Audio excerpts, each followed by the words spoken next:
Good morning बच्चों, स्वागत है आपका साइंस गुरुकुल नारायणपुर की इस ऑनलाइन क्लास में। और आज की क्लास में हम बात करेंगे एल्कीन से हैलो एल्कीन बनाने की विधियों की। एल्कीन से हैलो एल्कीन बनाना बहुत सरल है। अगर आप इस वीडियो को पूरा देखेंगे, ध्यान से देखेंगे, तो आपको ये सभी अभिक्रियाएं आसानी से समझ में आ जाएंगी और याद भी हो जाएंगी। ठीक है, कैसे बनाएंगे एल्कीन से हैलो एल्कीन? देखो बच्चों, एक तो होती है सममित एल्कीन। सममित एल्कीन जिसमें द्विबंधित कार्बन क्या होते हैं, समान। जैसे ये एक सममित एल्कीन है, सिमिट्रिकल एल्कीन है। ठीक है, जैसे ये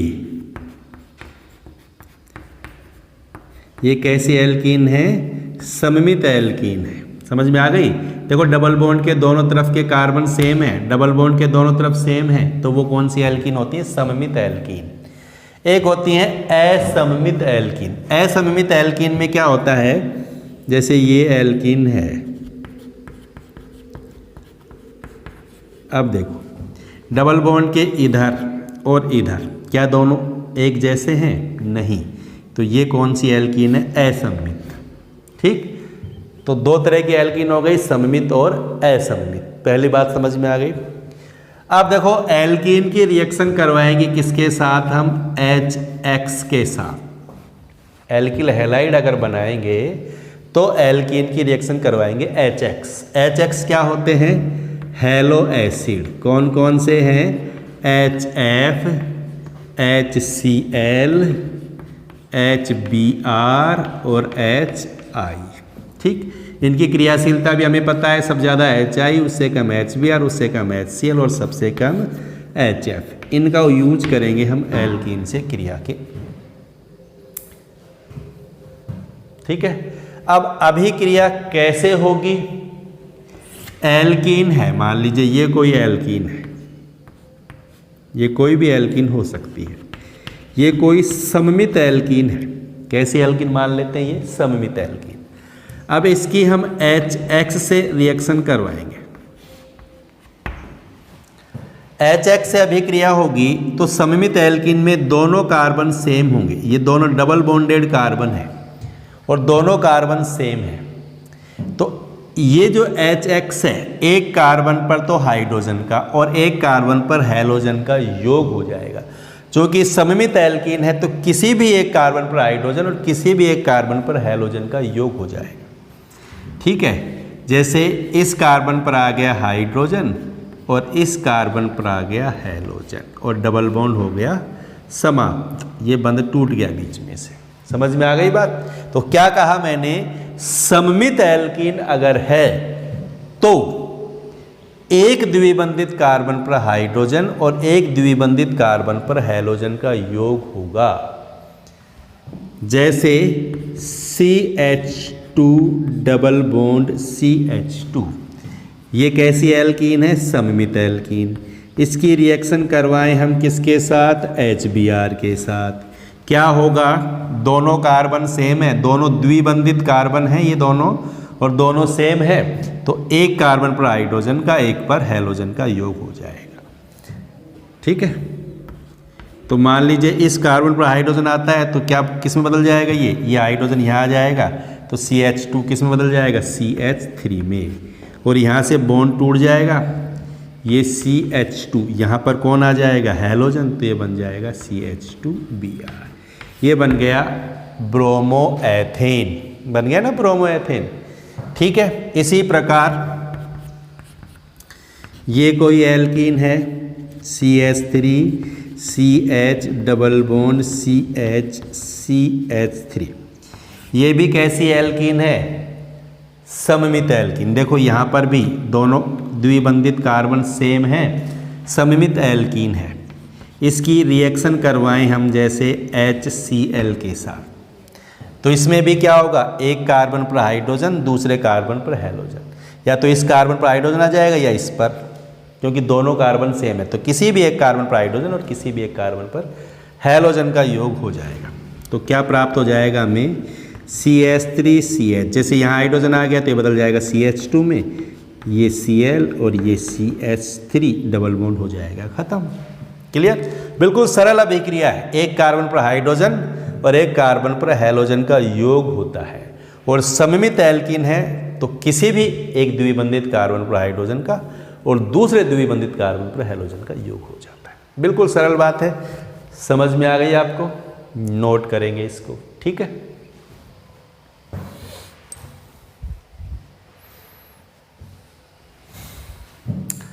अगर एल्कीन असममित है, सममित एल्कीन की HX से क्रिया कैसे होगी, ये क्लियर हो गई बात। अब एल्कीन असममित है तो क्या होगा? जैसे मान लीजिए ये है CH3CH डबल बॉन्ड CH2, ये असममित एल्कीन है और इस एल्कीन का नाम क्या है? प्रोपीन। असममित क्यों है पता है ना सबको? देखो द्विबंधित कार्बन समान नहीं है तो ये कैसी एल्कीन है? असममित एल्कीन। अब इस असममित एल्कीन की हम हैलो अम्ल से रिएक्शन करवाएंगे, जैसे HBr से रिएक्शन करवाई हमने। अब देखो यहाँ दोनों कार्बन अलग अलग हैं। अब इस कार्बन पर अगर हाइड्रोजन का योग होता है और इस पर हैलोजन आता है तो प्रोडक्ट क्या आएगा? देखो यहाँ हाइड्रोजन, यहाँ हैलोजन, तो ये प्रोडक्ट आया, ठीक है। अगर उल्टा करें हम, यहाँ पर तो क्या है? हाइड्रोजन, और यहाँ पर क्या है? हैलोजन, तो प्रोडक्ट क्या होगा?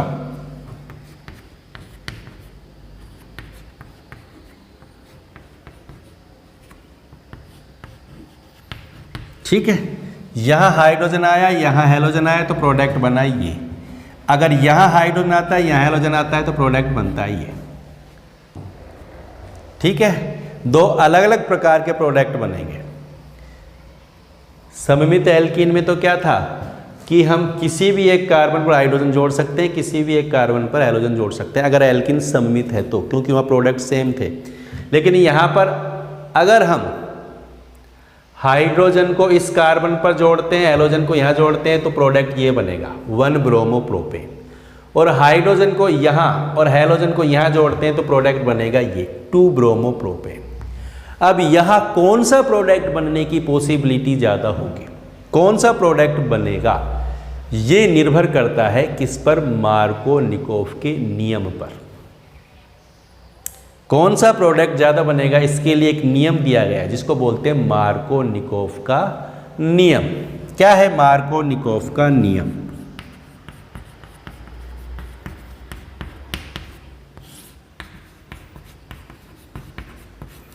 मार्कोनिकोव का नियम काम करता है कब? जब एल्कीन कैसी हो? असममित। अगर असममित एल्कीन है तो मार्कोनिकोव के नियम का उपयोग करते हैं। और मार्कोनिकोव का नियम क्या कहता है कि असममित एल्कीन की, असममित एल्कीन मान लीजिए कोई कॉमन एल्कीन है RCH डबल बॉन्ड CH2, इसकी हम HX से रिएक्शन करवाते हैं, हैलो अम्ल से रिएक्शन करवाते हैं, तो हैलोजन उस कार्बन पर आएगा जहां, उस द्विबंधित कार्बन पर आएगा जहां हाइड्रोजन कम है, और हाइड्रोजन उस द्विबंधित कार्बन पर आएगा जहां पहले से हाइड्रोजन ज़्यादा है। देखो ये और ये अगर असममित एल्कीन है तो दोनों द्विबंधित कार्बन पर हाइड्रोजन अलग अलग होंगे। इस कार्बन पर कितने हाइड्रोजन हैं? 2। इस कार्बन पर कितने हाइड्रोजन हैं? 1। तो मार्कोनिकोव का नियम क्या कहता है कि जहां हाइड्रोजन ज़्यादा है, जिस द्विबंधित कार्बन पर हाइड्रोजन पहले से ज़्यादा है वहां पर हाइड्रोजन आएगा, और जिस द्विबंधित कार्बन पर हाइड्रोजन कम है वहां पर हैलोजन आएगा। यानी प्रोडक्ट ये आएगा, यहाँ पर तो कौन आएगा? हैलोजन, और यहाँ पर आ गया हाइड्रोजन तो ये बदल गया CH3। यानी प्रोडक्ट ये होगा, मेन प्रोडक्ट ये होगा। ठीक है, तो समझ में आ गई बात। यहाँ 2 प्रोडक्ट बन रहे हैं, लेकिन मार्कोनिकोव के अनुसार कौन सा प्रोडक्ट बनेगा? ये वाला प्रोडक्ट बनेगा। क्लियर? तो ये ध्यान रखेंगे, जब भी असममित एल्कीन होगी तो हम कौन से नियम का यूज करेंगे? मार्कोनिकोव के नियम का यूज करेंगे। क्या है मार्कोनिकोव का नियम? समझ में आ गया? जब भी असममित एल्कीन की HX से रिएक्शन होगी तो जिस द्विबंधित कार्बन पर हाइड्रोजन पहले से ज़्यादा है वहाँ तो कौन आ जाएगा, हाइड्रोजन। और जहाँ पर हाइड्रोजन कम है वहाँ पर कौन आ जाएगा, हैलोजन। ये ध्यान रखना है आपको, ठीक है। जैसे और एग्जाम्पल देखें हम, एग्जाम्पल देखें,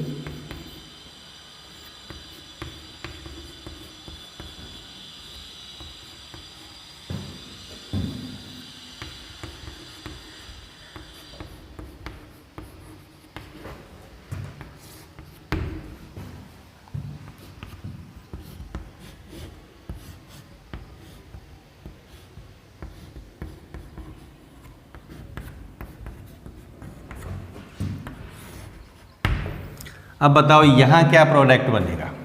ये कैसी एल्कीन है, असममित एल्कीन। ये है HBr। कौन सा नियम लगेगा, मार्कोनिकोव का नियम। अब ये असममित एल्कीन है तो अब ये द्विबंधित कार्बन एक तो ये है और एक ये है, और मार्कोनिकोव का नियम क्या कहता है कि जहाँ हाइड्रोजन ज़्यादा है वहाँ कौन आएगा, हाइड्रोजन। तो यहाँ तो हाइड्रोजन आ जाएगा और हैलोजन कहाँ पर आ जाएगा, यहाँ पर। तो प्रोडक्ट क्या बन जाएगा, CH3C, यहाँ पर आ जाएगा हैलोजन, डबल बॉन्ड खत्म, यहाँ आ जाएगा CH3 हाइड्रोजन। तो ये प्रोडक्ट बनेगा। समझ में आ गई मार्कोनिकोव के नियम से। अब यहाँ देखो, यहाँ कौन सा प्रोडक्ट बनेगा, ये द्विबंधित, ये डबल बॉन्ड है, ये द्विबंधित कार्बन है। हाइड्रोजन और हैलोजन का योग द्विबंधित कार्बन पर, योग हमेशा द्विबंधित कार्बन पर ही होगा, ये ध्यान रखना। अब इस कार्बन पर हाइड्रोजन आएगा या इस पर आएगा, इसको देखो। अब देखो यहाँ कितने हाइड्रोजन है, ये एक कार्बन है, ये भी एक कार्बन है, ये सभी कार्बन को व्यक्त कर रहे हैं, ठीक है। अब कार्बन की संयोजकता कितनी होती है, 4। तो 1 2 3 4, ये 4 बंद हो गए, 1 2 3 4, यानी इस कार्बन पर कोई हाइड्रोजन नहीं है, क्योंकि संयोजकता तो 4 ही होती है ना, 1 2 3 4, 4 संयोजकता पूरी होगी, इसका मतलब यहाँ हाइड्रोजन नहीं है। इसी प्रकार इस कार्बन पर देखो, इस कार्बन पर कितने बॉन्ड बन रहे हैं, 1 2 3, 1 2 3 बंद बन रहे हैं, यानी इस कार्बन पर कितने हाइड्रोजन होने चाहिए, 1 होना चाहिए, क्योंकि यहाँ संयोजकता 4 होती है। तो 1 2 3 तो ये हो गई और 1 हाइड्रोजन हो गया, तो हो गई ना 4। समझ में आ गई बात। तो यहाँ 1 हाइड्रोजन है और यहाँ एक भी हाइड्रोजन नहीं है, यानी इन दोनों कार्बनों में से किस पर हाइड्रोजन ज़्यादा है, यहाँ पर ज़्यादा है हाइड्रोजन। यहाँ 1 हाइड्रोजन है, यहाँ एक भी हाइड्रोजन नहीं है। इसका मतलब जब इसकी HCl से रिएक्शन होगी तो हाइड्रोजन कहाँ पर आएगा, यहाँ पर। क्यों आएगा, मार्कोनिकोव का नियम यही कहता है कि जहाँ हाइड्रोजन ज़्यादा है, जिस द्विबंधित कार्बन पर हाइड्रोजन ज़्यादा है वहाँ हाइड्रोजन आएगा। तो ये हाइड्रोजन यहाँ आ जाएगा और ये हैलोजन यहाँ पर आ जाएगा। तो प्रोडक्ट क्या बन जाएगा, यहाँ तो क्या आ गया, CH3 और ये आ गया Cl। ये डबल बॉन्ड खत्म हो जाएगा और यहाँ आ जाएगा हाइड्रोजन, ठीक। अब देखो हाइड्रोजन हम लिखेंगे नहीं, फिर भी यहाँ हाइड्रोजन आ गया, पता है ना सबको, क्योंकि यहाँ देखो 2 बंद, डबल बॉन्ड खत्म हो गया। तो इस कार्बन पर कितने बंद हो गए, 1 2, इसका मतलब 2 क्या है यहाँ पर, हाइड्रोजन। पहले यहाँ कितने हाइड्रोजन थे, 1, अब 1 हाइड्रोजन का योग हो गया तो 2 हो गए और हैलोजन का योग यहाँ पर हो गया। समझ में आ गई बात। तो मार्कोनिकोव का नियम किस तरह काम में लेंगे, क्लियर हो गई ना, समझ में आ गई ना। नोट करो इसको।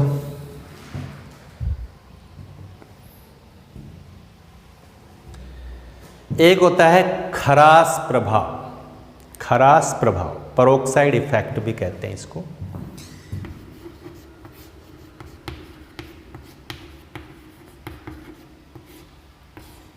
परोक्साइड प्रभाव।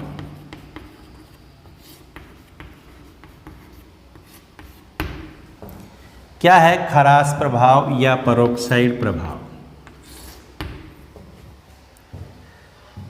देखो जब असममित एल्कीन की HBr के साथ, क्या कहा मैंने, कोई भी असममित एल्कीन है जैसे ये,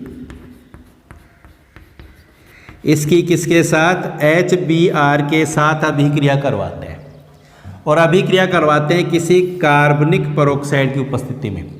कार्बनिक पेरोक्साइड जैसे बेंजोयल पेरोक्साइड की उपस्थिति में अभिक्रिया करवाते हैं। ये बेंजोयल पेरोक्साइड है। क्या होता है बेंजोयल पेरोक्साइड, C6H5CO, C6H5CO, और इन दोनों के बीच में है ये 2 ऑक्सीजन। इसको बोलते हैं बेंजोयल पेरोक्साइड, ठीक है। C6H5CO, C6H5CO और ये।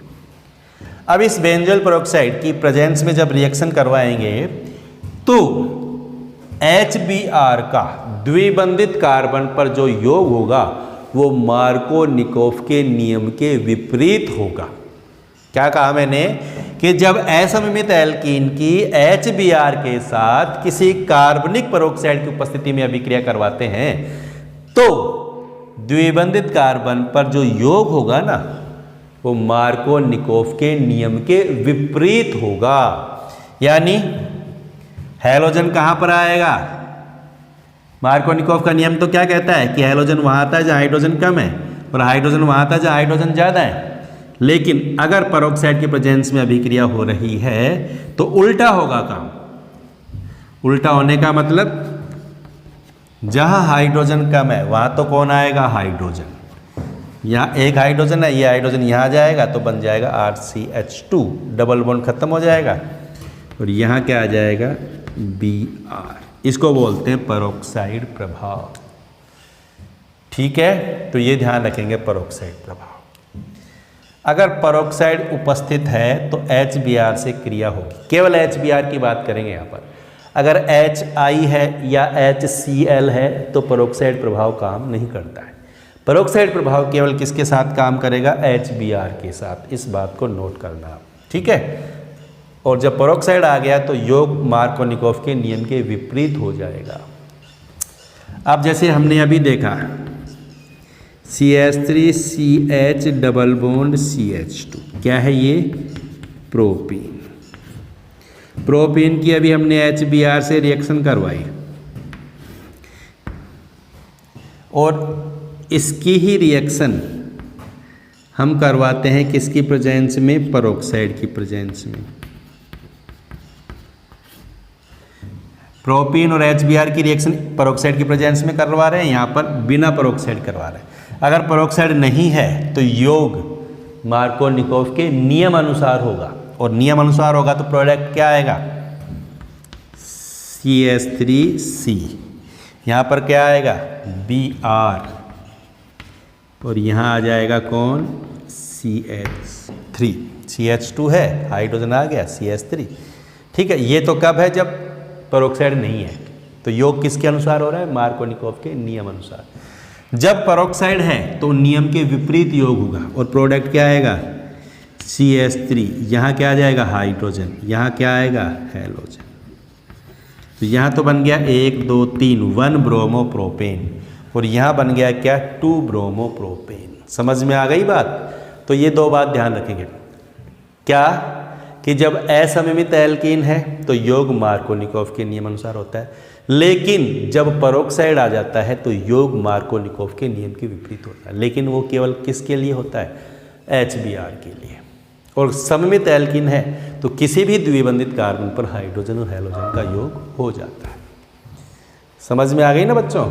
कोई दिक्कत नहीं है? ठीक है, इसको नोट करो आप।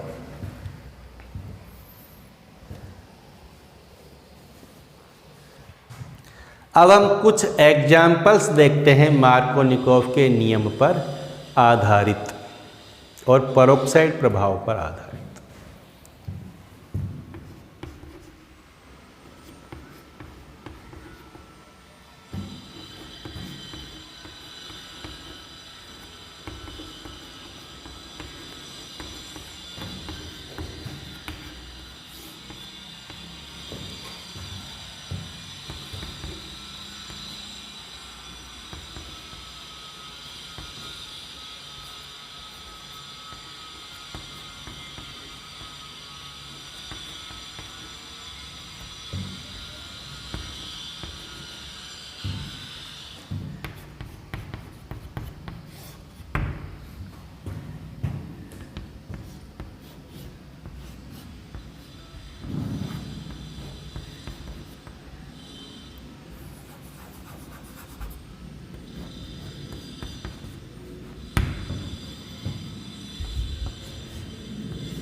अब यहाँ पर क्या प्रोडक्ट प्राप्त होंगे? ये सभी प्रोडक्ट आपको बनाने हैं।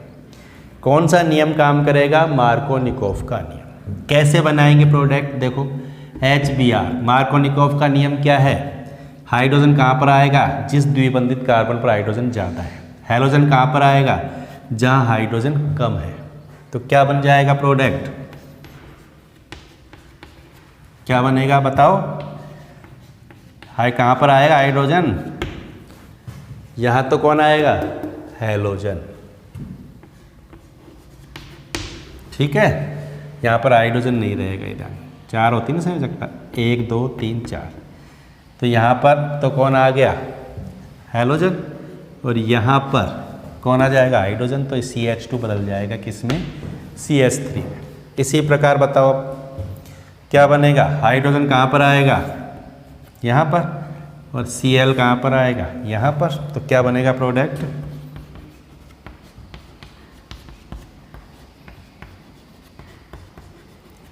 ठीक है, इसमें बताओ यहाँ HBr, हाइड्रोजन कहाँ पर आएगा? यहाँ। हैलोजन कहाँ पर आएगा? यहाँ। तो यहाँ आ गया हैलोजन Br और यहाँ हाइड्रोजन। क्लियर? अब इसमें बताओ चलो कहाँ पर हाइड्रोजन ज़्यादा है? यहाँ पर, क्योंकि यहाँ पर तो CH3 आ गया। तो यहाँ तो कौन आएगा? हाइड्रोजन। और ये I कहाँ पर आ जाएगा? यहाँ पर। तो क्या बन जाएगा प्रोडक्ट? ठीक, यहाँ CH3 और यहाँ I। समझ में आ गया बच्चों मार्कोनिकोव का नियम? ये सभी प्रोडक्ट कैसे बने ये समझ में आ गया ना? तो मार्कोनिकोव का नियम भी फिर समझ में आ गया आपको आसानी से। कोई दिक्कत ही नहीं है मार्कोनिकोव के नियम।